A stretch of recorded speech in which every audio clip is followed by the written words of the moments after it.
네, 우리 지난주에는 남자다움에 대해서 같이 말씀 나눴거든요. 오늘은 여자다움에 대해서 말씀을 같이 나누려고 하는데, 남자다움이 뭐라고 그랬죠?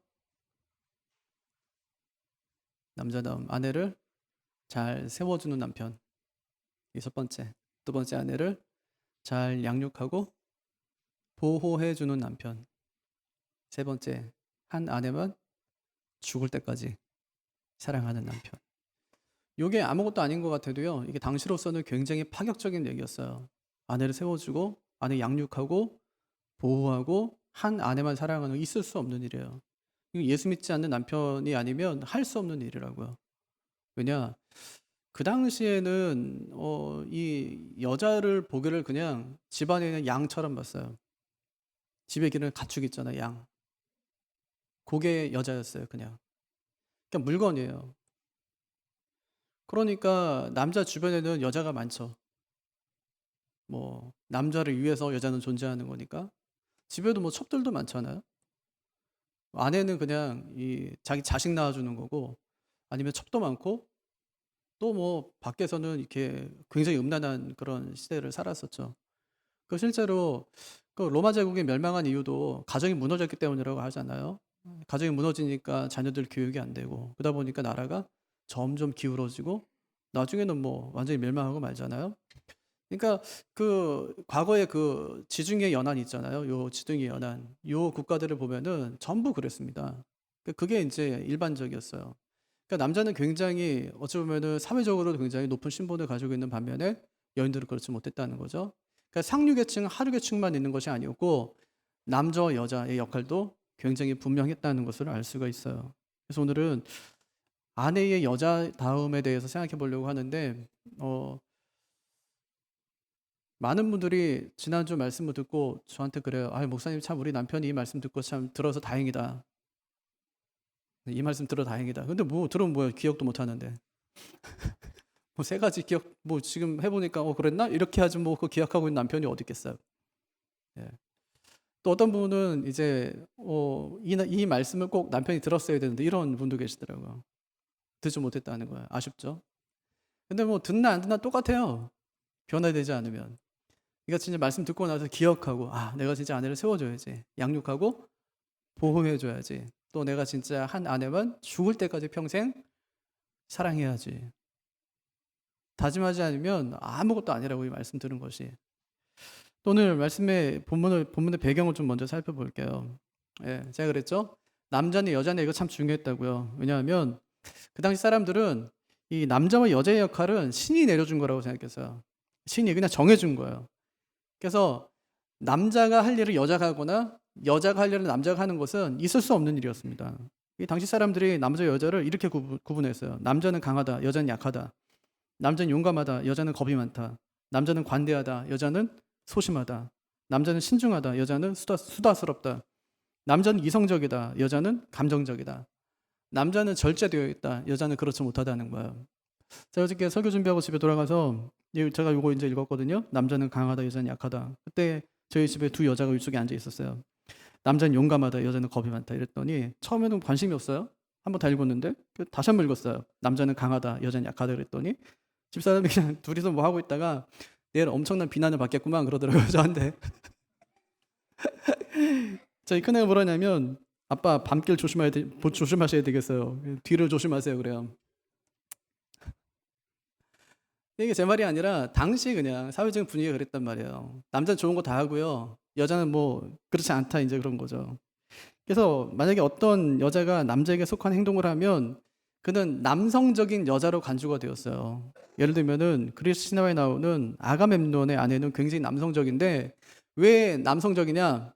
영리했어요. 영리한 거는 남성적인 거야.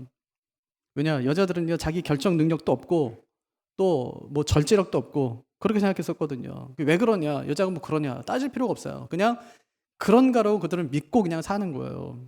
그래서 윌리엄 버클리가요, 그의 주석에서 당시는 세 부류의 여자가 존재했다 그렇게 얘기해요. 첫 번째는 남자들의 쾌락을 위해서 자기의 몸을 파는 여자들. 둘째는 남자들의 육체적인 필요를 위해서 집에 있는 첩들. 셋째는 적법한 자녀를 얻기 위한 아내들. 이 세 부류의 여자만 존재했다는 거예요. 그러니까 아무리 봐도 여자가 남자 위에 설 수 있는 방법은 하나도 보이질 않아요. 당시로서는. 근데 단 하나 여자가 남자를 이길 수 있는 직업 하나가 있었대요. 그 직업이 아데미 신전에서 여자 사제로 몸을 파는 여인들이었어요. 그러니까 당시의 분위기가 어땠을지 한번 상상해 보십시오. 그러니까 윌리엄 버클리는 당시의 가정은 꺼져가는 불씨와도 같았다고 주석을 해요. 그러니까 도시 전체가 음란했다 그런 뜻이죠. 서신서를 보면은 집사도 세우고 장로 세우고 감독 세우죠. 목사 세워요. 근데 자격들이 있어요. 뭐 집사는 이래야 되고 너 장로는 이래야 되고 목사 이래야 되고. 근데 공통점이 하나 있어요. 집사와 장로와 목사를 세우는데 공통적인 자격 하나. 한 아내의 남편이어야 돼요. 한 아내의 남편. 지금으로서는 당연하죠. 그죠? 지금 뭐 둘씩 데리고 사는 사람이 어디 있어요? 지금 셋씩 데리고 사는 그런 사람이 어디 있어? 없잖아요. 예. 한 명의 아내도 우리가 감당할 수가 없는데 어떻게 뭐 둘씩 셋씩 데리고 살아가요? 뭐 있을 수 없는 얘기거든요. 그런데 지금 만약에 이 규정들을 지금 만든다고 하면 이렇게 만들지는 않았을 거예요. 한 아내의 남편이어야 된다. 이런 얘기는 안 하겠죠. 뭐 당연한 거니까. 뭐 지금 둘씩 데리고 사는 사람이 교회 나온다. 이상한 사람 아니에요? 근데 교회 안에도 이런 사람들이 엄청나게 많았다는 얘기예요. 집사를 뽑아야 되고 장로 뽑고 뭐 목사 뽑아야 되는데 교회 안에도 막 셋씩, 넷씩, 다섯씩, 여섯씩 부자들을 그렇게 막 자기 아내들 막 두고 살아가는 거예요. 그런 사람 안 된다.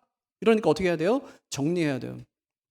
자기 아내만 남겨놓고 정리해야 돼요. 그러니까 집사 되려면 정리해야 되고 장로 되려면 정리해야 되는 거예요. 그러니까 이게 당시 사회로서는 엄청나게 파격적인 일이었단 말이에요. 뭐 도대체 이런 일이 있을 수 있냐 그런 것인데 그러니까 직분을 받는다는 것은 남자로서 누릴 수 있는 당시의 특권을 전부 포기하는 것과 마찬가지였다는 말입니다. 엄청난 결단이 거기에 따라 있는다는 것을 말씀해 주고 있는 거죠. 예전에 왜 그 아브라함과 이삭 얘기 있잖아요. 아브라함이 이삭 낳는데 이스마엘을 자꾸 괴롭히니까 나중에 사라가 이제 아브라함한테 막 짱내죠. 당신을 생각해서 내가 내 여종을 당신에게 주었는데 그 여종의 자식이 지금 이삭을 괴롭힌다면서 막 짜증내니까 아브라함이 하나님께 기도하죠. 그랬더니 사라 마음대로 할 수 있도록 해줘. 이제 하나님께서 그렇게 말씀하시니까 자기의 첩을 쫓아내버리는 장면 나오죠. 그것과 마찬가지인 거예요. 쉽지 않은 결정이에요. 그게. 왜냐하면 그 첩을 통해서 낳은 자식도 내 자식이기 때문에 자식까지 버려야 되는 상황이기 때문에 굉장히 어려운 상황이 있단 말이에요. 그러니까 참 이게 남자로서 누릴 수 있는 특권을 포기하는 것과 마찬가지인데 당시 사람들이 만약에 오늘 말씀 22절부터 24절 읽는다고 생각해 보세요. 여자는 남편에게 복종하라는 말을 읽는 순간에 당연하지 이렇게 생각했을 거예요. 그런데 만약에 25절부터 나오는 말씀에는 뭐 이런 말도 안 되는 소리를 하고 있어. 그렇게 대답했을 것이 분명하다는 말이에요. 아내가 남편에게 복종하는 것은 당연한 일이지만 남편이 한 아내를 위해 자기의 목숨을 버리는 것은 도저히 있을 수 없는 일을 지금 있을 수 없는 명령을 지금 하고 있는 것입니다. 그런데 성경은요. 남편의 남자다움이 뭐냐? 자기 아내를 위해서 죽는 것이다. 오직 한 아내만을 사랑하는 것이다. 그렇게 얘기하는 거예요. 그 아내를 위해서 자기 전부를 버릴 수 있는 것이 그것이 바로 남편의 남자다움이다. 그렇게 이야기하고 있는 것입니다. 그럼 여자다움은 뭘까요? 남자는 그렇다 치고 이제는 여자다움.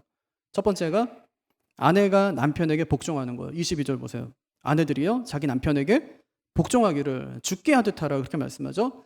여자들이 제일 싫어하는 단어 뭐예요? 복종.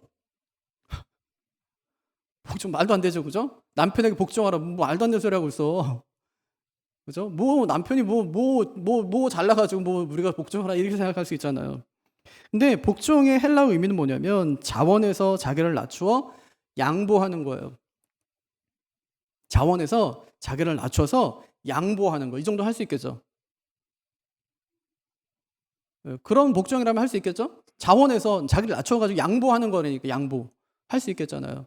근데 만약에 국어 사전의 의미처럼 남의 명령에 조금도 어긋남 없이 그대로 따르는 것이라고 한다면 아마 복종이 굉장히 어려울 겁니다.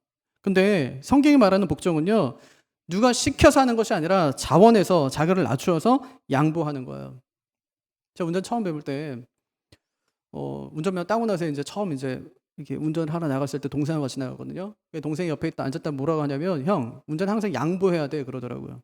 양보 운전.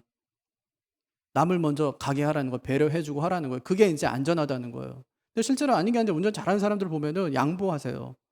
분명히 도로가 내가 넓은 쪽이기 때문에 내가 먼저 가는 것이 맞거든요. 뭐 우선이에요. 옆에서 새끼라서 나온 사람은 좀 내가 간 다음에 가면 되는 거예요. 그런데 내가 먼저 갈 수 있지만 먼저 가세요 하고 양보해 주는 것이 성경이 말하는 복종이에요. 자기를 스스로 낮춰요. 그래서 자원하는 마음으로 양보해 주는 거예요. 그것이 성경이 말하는 복종이라는 의미입니다. 그러니까 아내가 남편에게 복종해야 되는 이유는 남편이 뭐 되게 대단해서가 아니에요. 그럼 왜 복종해야 되죠? 그가 행한 일 때문에. 남편이 무슨 일을 행했는데요? 세 가지. 아까 말했던 거. 어떻게 했어요? 아내를 세워주고, 두 번째는 양육하고 보호해주고, 세 번째 한 아내만을 위해서 죽기까지 사랑하면서 내 모든 것을 다 아내에게 다 바치는 거예요. 아내를 위해 죽는 거죠. 그렇기 때문에 뭐라고 하세요? 그렇기 때문에 아내는 남편에게 복종해야 된다. 그렇게 말씀하는 거죠. 그러니까 주님이 교회를 위해서 죽어주신 것처럼 남편이 아내를 위해서 죽었기 때문에 아내는 남편에게 복종해야 된다. 양보할 수 있잖아요. 그 정도 했으면 해야죠. 네? 그러니까 성경이 말하는 것은 굉장히 뭐 부당한 것을 말씀하고 있는 것이 아니라 남편이 너희에게 행한 것을 한번 봐라. 너희를 죽기까지 그렇게 헌신하지 않았냐. 그러니까 아내들도 남편에게 복종해라. 자원해서 정말 자기를 낮추어서 양보해라. 그렇게 이제 말씀하고 있는 것입니다. 그러니까 부당한 명령을 하는 것이 아니라는 말이죠. 예를 들어 볼게요. 하나님이 아담을 만드셨어요. 그리고 하나님께서 아담에게 하와를 데려오셨어요. 근데 하와를 탁 보자마자 아담이 한 말이 있어요. 이는 내 뼈 중에 뼈요, 살 중에 살이다. 그렇게 이야기하거든요. 왜 그랬을까요? 아담을 하나님께 잠재우시고 난 다음에 아담의 갈빗대를 하나 뽑으신 거예요. 근데 아담의 갈빗대만 싹 잘 발려낸 것이 아니고 뽑아낼 때 모두 같이 나온 거예요. 살도 같이 나온 거예요. 그러니까 우리 갈비 먹으러 가면 살 붙어 있잖아요. 그러니까 살이 같이 나온 거예요. 이렇게. 탁 살이 같이 나왔어요. 그러니까 뭐라고 이야기하냐면 이 사람은 내 뼈 중에 뼈고 살 중에 살이다. 그렇게 이야기하면서 그때 이제 아주 큰 일을 하나 해요. 뭐죠? 아담이 이름을 지어줘요. 예, 여자라 하리라. 2장에 보면 여자라 하겠다. 그렇게 이야기하고 3장에 보면 뭐라고 하죠? 이 여자의 이름을 하와라고 이름을 지어줘요. 그러니까 이름을 짓는다는 말은 무엇을 의미하냐면 적어도 이 여자에게 있어서만큼은 내가 권위를 갖는다는 얘기예요. 하나님께서 그렇게 아담에게 권위를 주신 것입니다. 그럼 왜 아담이 권위가 있어요? 하와를 위해서 자기 자신을 주었기 때문에.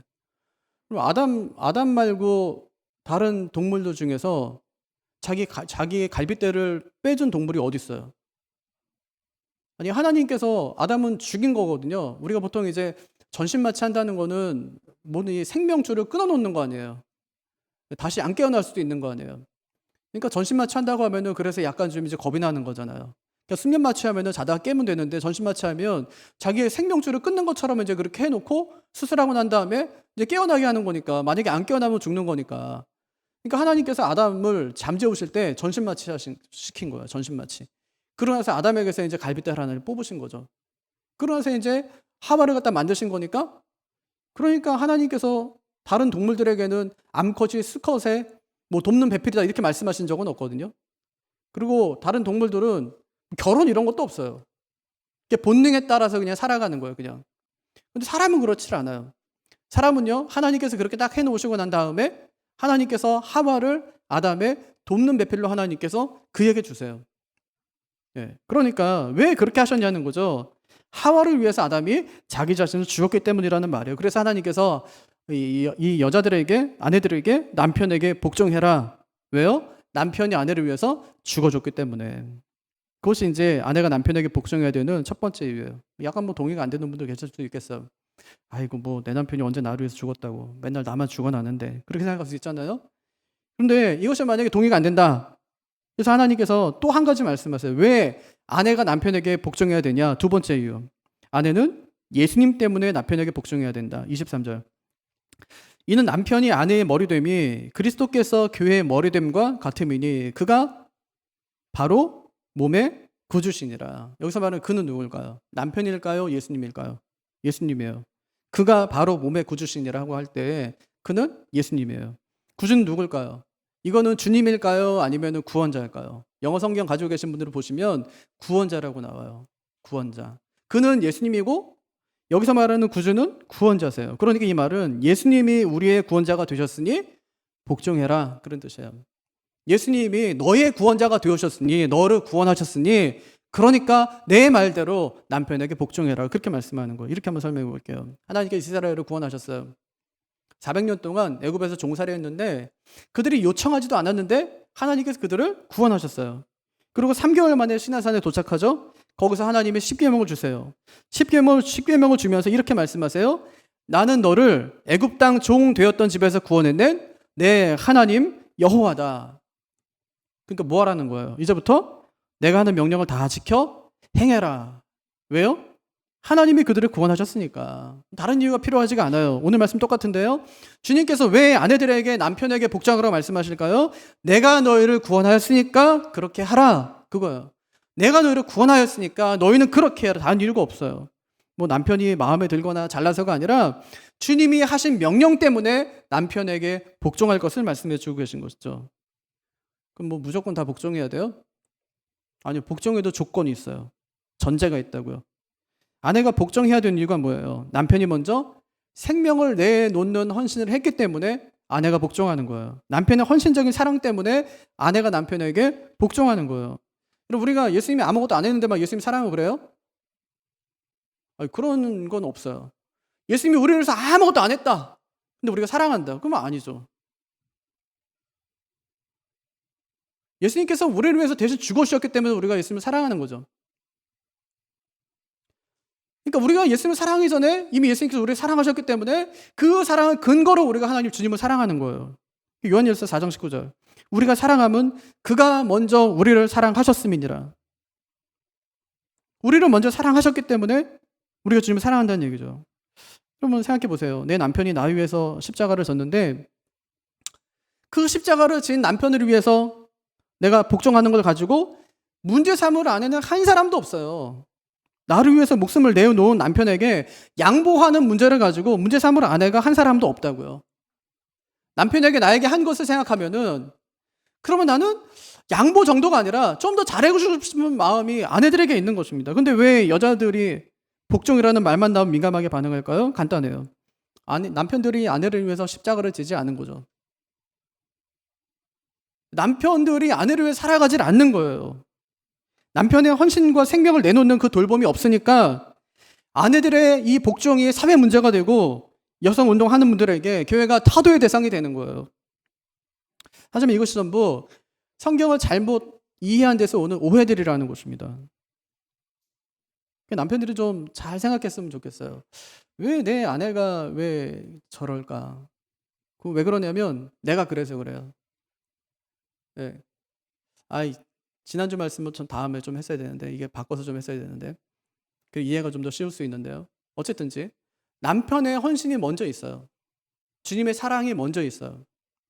우리의 사랑은 주님의 사랑을 뒤따라가요. 남편의 사랑이 먼저 있어요. 아내를 위해 죽는 사랑이. 그리고 그 뒤에 아내의 헌신이 있어요. 아내의 수고가 있고요. 아내의 양보가 있고 아내의 복종이 있는 거예요. 그러니까 남편의 사랑은 더 크다고요. 이것이 전제예요. 아내의 사랑을 받을 수 있는 전제가 뭐냐? 남편의 희생이에요. 그 희생이 전제될 때 아내의 사랑이 따라오는 거란 말입니다. 그럼 복종의 범위는 어떨까요? 복종의 범위. 우리는 아내들이 어디까지 남편을 복종해야 돼요? 세 번째는 구원받은 남편을 전제로 범사에 복종하라. 그렇게 말해요. 구원받은 남편을 전제로 범사에 복종하라. 두 가지죠. 24절. 그러므로 교회가 그리스도에게 하듯 아내들도 범사에 자기 남편에게 복종할지니라. 복종의 두 가지 방법. 첫 번째는 복종의 정도. 두 번째는 복종의 범위. 얼마큼 복종하래요? 교회가 그리스도께 하듯이. 교회가 그리스도께 하듯이. 아내는 남편에게 그렇게 하라. 그렇게 말하죠. 그리스도는 교회의 존재 이유예요. 그리스도가 없으면 교회도 없죠. 예수님이 없는데 무슨 교회가 있습니까? 없죠. 마찬가지예요. 아내도 남편이 있으니까 아내가 있는 거지. 남편이 없는데 무슨 아내가 있습니까? 그러니까 복종의 정도가 어디까지냐? 교회가 그리스도께 하듯이 아내는 남편에게 복종해라. 그렇게 말하고요. 두 번째는 복종의 범위인데 어디까지 해야 돼요? 범사에. 영어 성경에 보면 in everything이라고 나오거든요. 모든 것에 그런 뜻이에요. 범사에 감사하라. 어떻게 감사해요? 매일, 날마다? 매일, 날마다. 그런 뜻도 물론 있겠지만 모든 것에 감사하는 거예요. 모든 상황에 감사하는 거예요. 그러니까 남편에게 어디까지 복종하라고요? 모든 것에 복종해라. 이제 그렇게 얘기하는데 이게 참 위험한 말이라고요. 남편의 모든 것에 복종해라. 이 말이 굉장히 위험한 말이에요. 그럼 아내는 남편의 말이라면 뭐든지 들어줘야 될까요? 뭐 하나님의 법과 도덕법과 사회법을 어기는데 만약에 남편이 아내에게 도둑질 해와 이렇게 하면 아내가 막 예 알겠습니다 하고 도둑질 해오고 막 그래야 돼요? 그렇지 않단 말이에요. 왜냐? 하나님의 뜻과 맞지 않으니까. 남편에게 복종할 때 가장 중요한 것은 뭐냐면 하나님의 뜻 안에서 하는 겁니다. 왜 그럴까요? 남편도 하나님의 권위 아래에 있기 때문에. 남편도 하나님께 순종해야 되는 사람이기 때문에. 하나님의 뜻 안에서 그 말씀과 그 명령과 규례를 잘 지키면서 신앙생활 잘 하면서 기도하면서 아내에게 부탁하고 이야기하는 것들을 아내가 들어주고 함께 도우면서 그 일을 이루어가는 것이 그것이 남편과 아내의 관계 아닙니까? 그러니까 무엇이 남자다움이고 무엇이 여자다움일까? 남자다움은 머리됨이고 여자다움은 돕는 배필입니다. 그것이 특징이에요. 머리됨의 가장 특징은 뭐냐면 다스리는 것이죠. 뭘로 다스려요? 기독교인들은 뭘로 다스립니까? 예수님은 뭘로 다스리시죠? 채찍으로 막 다스리시고 예수님께서 권위와 힘으로 다스리시는가요? 막 압제하고 하시던가요? 아니요. 예수님께서는 섬김으로 다스리세요. 남편을 다스리면 어떻게 나타내느냐? 섬김으로 나타나는 거예요. 가정을 섬기고 아내를 위해 섬기고 돌보고 하는 것에서 남편의 머리됨이 나타나는 것이죠. 하지만 이런 머리됨이 타락과 함께 바뀌고 말았어요. 원래는 섬기라고 준 그 머리됨이 억압하고 군림하는 것으로 변질되고 말았습니다. 지난주에 네이버의 한 직원이 자살했죠? 전 처음에 무슨 위에 있는 그 상사가 엎드려 뻗쳐로 시킨다고 그래가지고 20대 처음 이렇게 오는 그 사람에게 시키나 보다. 그래도 그렇죠. 어떻게 애들한테 그렇게 할 수가 있나고 생각했는데 죽은 사람이 40대래요. 진짜 전 놀랐어요. 40대에게 엎드려 뻗쳐라고 하면은 일을 잘하라고 하는 건가 아니면은 나가라고 하는 건가? 나가라는 얘기 아니에요? 이분이 한번 이직했다면서요. 다시 들어왔다면서요.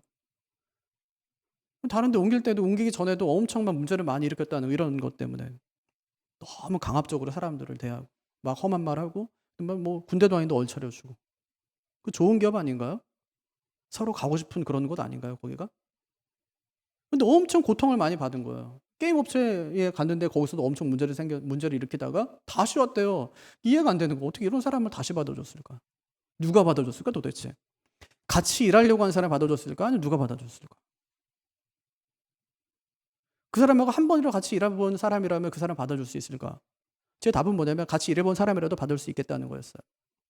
왜냐하면 어느 조직이든지 하여튼 약간 분위기를 망칠 수 있는 사람 그냥 꽉 붙잡아가지고 일만 시키려는 그런 사람 있잖아요. 그런 사람이 하나 필요한가 봐요. 말도 안 되게. 예. 군기반장도 아니고 약간 그런 거 있잖아요. 예. 조직이 하여튼 그런 사람들을 하나씩 두는 거예요. 분명히 문제가 있는 것을 사장이 아는데도 내쫓지 않아요.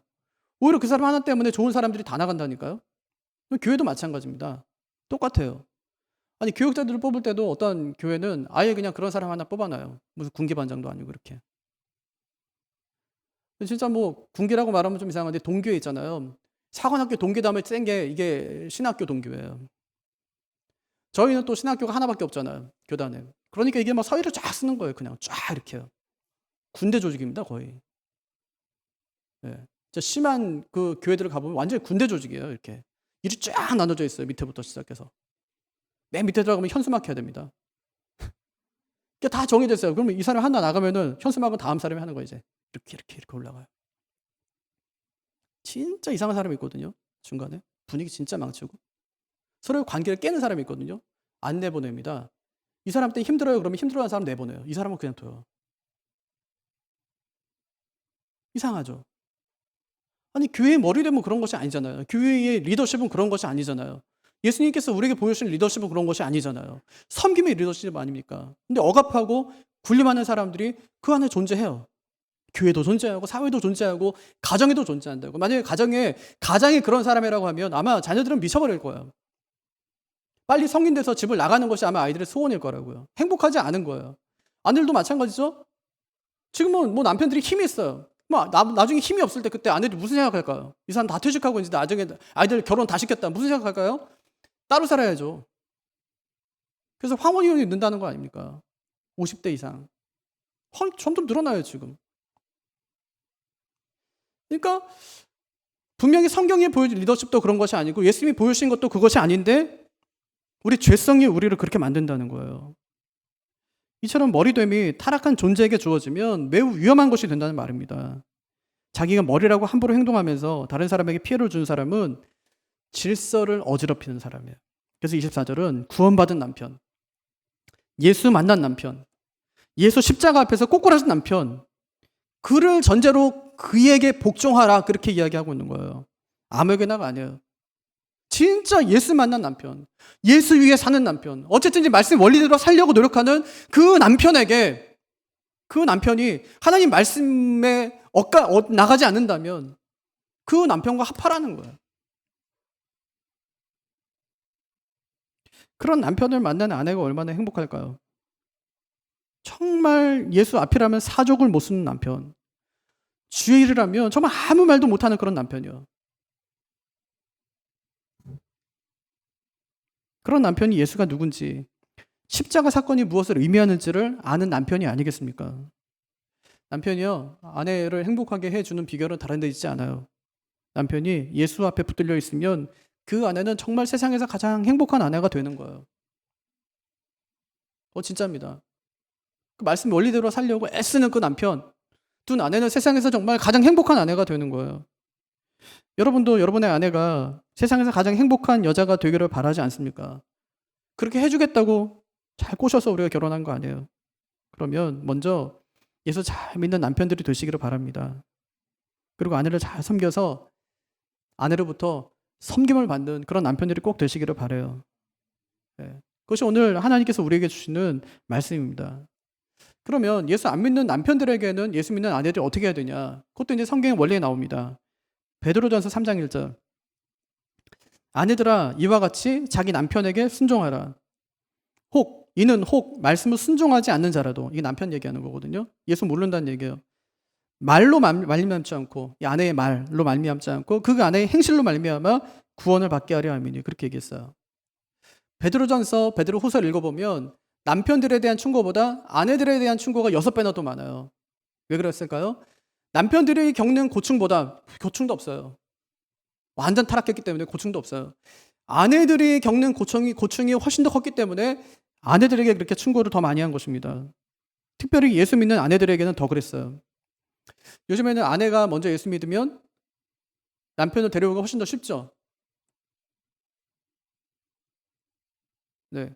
남편이 먼저 믿으면 아내를 데려오기 너무 어려워요. 근데 당신은 반대였어요. 남편들이 먼저 예수를 믿으면 아내 무조건 오는 거예요, 그냥. 사회적인 구조상. 근데 아내가 먼저 믿었다. 이건 엄청난 핍박거리입니다. 왜냐? 남편의 가정의 신을 버린 거거든요. 남편의 가정에서 여태까지 계속 이어져 왔던 그 우상을 섬겼던 그 신앙을 아내가 갑자기 버려버린 거예요. 그 아내가 누군데요? 그냥 양인데? 그냥 양이에요, 그냥. 가축이라고요, 그냥. 사람이 아니었어요. 여자는 그냥 평생 어린아이와 같은 자기 결정권이 없는 그런 존재인데 어느 날 갑자기 예수라는 사람을 믿겠다는 거예요. 그 신앙을 믿는 거예요. 어떻게 될까요? 굉장히 고통을 받는 거죠. 고통받는 거예요. 실제로 유대 율법에 의하면 여자는 그냥 물건에 불과했습니다. 가정에서 아내의 직무가 뭐냐면 집안에 머물면서 남편에게 순종하는 것, 이게 이제 아내의 직무였어요. 될 수 있으면 적게 보고 적게 듣고 적게 질문하는 것이 현숙한 여인의 표시였습니다. 로마의 법률에도 여성에게는 아무 권리가 없었어요. 그러니까 아버지 밑에 있을 때는 아버지가 그 여자의 생사권을 가지고 있었고 또 결혼하고 난 다음에 남편이 생사권을 갖는 그런 존재였습니다. 고대 로마 감독인 카토는 아내가 부정한 행위를 할 때 체포되면 그녀를 재판 없이 죽여도 된다. 그래도 죄가 되지 않는다. 그렇게 얘기했습니다. 로마에서는 부인이 술 마시는 것이 금지됐어요. 그래서 이그나티우스는 아내가 술 먹는 것을 발견하고 때려 죽였대요. 이렇게 고대 사회에서는 여자는 자신에 대한 어떤 결정도 내릴 수 없는 연약한 존재였습니다. 그런데 그런 여자가 자기 남편이 또 남편의 가정에서 여태까지 믿고 있었던 그 신앙을 버리고 예수를 믿었다. 얼마나 핍박을 많이 받았을지 한번 상상을 해보십시오. 근데 베드로는요, 그런 남편을 떠나라고 얘기하지 않아요. 떠나라고 얘기하지 않아요. 그 남편이 쫓아내지 않는 한 그 남편과 동거하라고 이야기합니다. 바울도 마찬가지예요. 고린도전서 7장에 보면은 바울도 똑같은 얘기를 해요. 그들은 함께 살면서 뭐 전도해라 아니면 신앙적인 논쟁을 해라 그렇게 가르치질 않아요. 놀랍게도 자기 남편에게 순종하라 그래요.